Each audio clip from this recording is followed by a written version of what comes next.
Asal-usul Kabupaten Kudus. Kisah dari Provinsi Jawa Tengah. Masjid Menara Kudus terletak di Kabupaten Kudus, tepatnya di Desa Kauman. Menara ini memiliki tinggi 18 meter dengan berbahan batu bata. Kudus sendiri merupakan sebuah kabupaten yang terletak di Provinsi Jawa Tengah. Kudus dikenal sebagai kota penghasil rokok atau kretek terbesar di Jawa Tengah. Selain itu, Kudus juga dianggap sebagai kota santri. Bagaimanakah awal mula kabupaten ini diberi nama Kudus? Suatu ketika, bermukimlah seorang pedagang Cina bernama Sun Ging. Sun Ging sendiri salah satu pedagang Cina yang beragama Islam. Selain berdagang, Sun Ging yang ahli ukir itu mengembangkan keterampilannya mengukir sehingga banyak orang belajar mengukir di rumahnya. Lama-kelamaan, keahlian Sun Ging tersiar sampai ke Istana Majapahit, sehingga dipanggillah Sun Ging untuk mengukir hiasan-hiasan keraton. Dengan tekun, Sun Ging mengukir keraton hingga berubah menjadi semakin cantik dengan ukir-ukiran. Setelah pekerjaan besar itu selesai dengan baik, ditanyalah Sun Ging oleh sang raja. Hadiah apakah yang engkau inginkan dari Majapahit? Sekiranya diizinkan, berilah hamba sebidang tanah di tempat hamba bermukim selama ini. Biarlah hamba kelak mencangkulnya. Mengapa tidak memohon hadiah emas permata atau putri Majapahit yang cantik jelita? Menurut hamba, sebidang tanah itu sudah sangat berharga bagi hamba sendiri. Tanah itu kelak dapat dicangkuli sampai menghasilkan emas permata. Dengan demikian, hamba tidak perlu kembali ke negeri asal yang jauh. Jika tak hendak kembali ke tanah asalmu, apakah engkau sanggup berbakti kepada Majapahit? Sekiranya diizinkan, hamba ingin mengabdi sepenuh hati. Sun Ging pulang ke desanya dan berniat mendirikan sebuah perguruan ukir.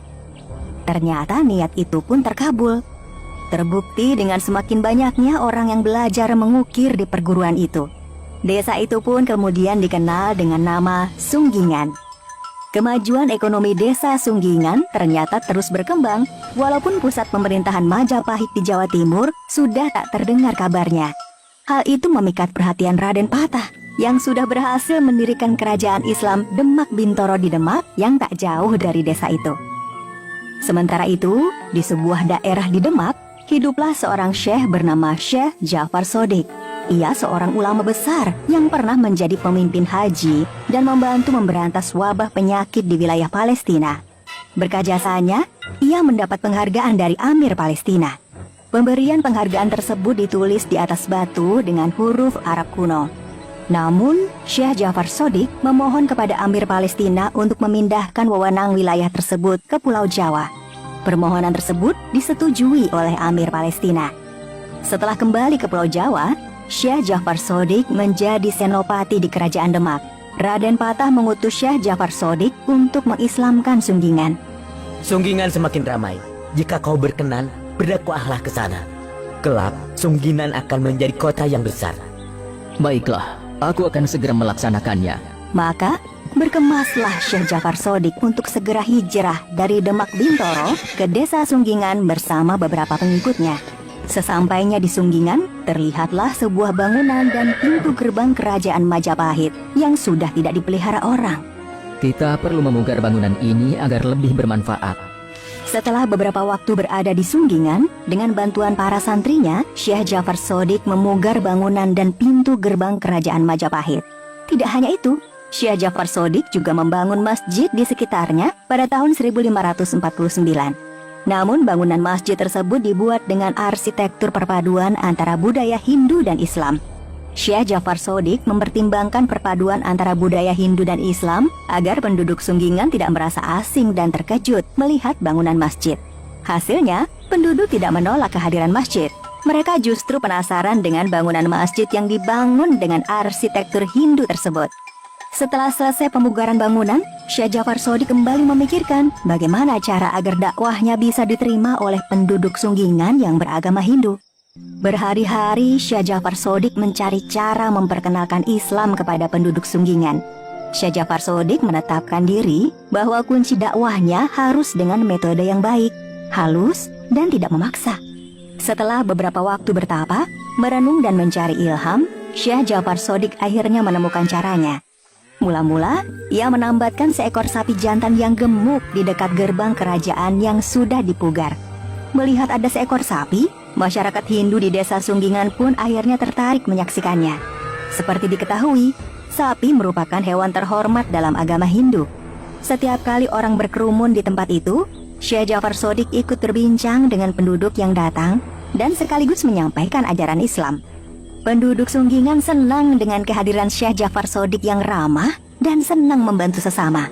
Berkat kesabaran, keramahan, dan kewibawaan pribadinya, dalam waktu singkat sebagian besar penduduk Sunggingan telah memeluk agama Islam. Lambat laun, Syekh Jafar Shodiq yang semula hanya diutus ke Sunggingan, akhirnya memutuskan bermukim di sana. Ia membuat rumah sederhana di desa Sunggingan. Syekh Jafar Shodiq juga mendirikan pesantren di desa Sunggingan. Di pesantren itulah, Syekh Jafar Shodiq lebih dalam menyampaikan ajaran Islam pada santri-santrinya. Syekh Jafar Shodiq juga mengajari mereka mengaji. Rupanya, apa yang diramalkan Raden Patah menjadi kenyataan. Setelah Syekh Jafar Shodiq bermukim di desa Sunggingan dan berhasil membangun pesantren, makin berkembanglah desa itu. Semakin banyak orang dari berbagai daerah lain yang berniat belajar mengaji dan mencari kehidupan baru dengan bertani, berdagang, mengukir, dan sebagainya. Desa Sunggingan yang dirintis oleh Sun Ging dan semakin berkembang setelah kedatangan Syekh Jafar Shodiq. Desa ini menjadi kota yang dikenal dengan sebutan Kota Kudus.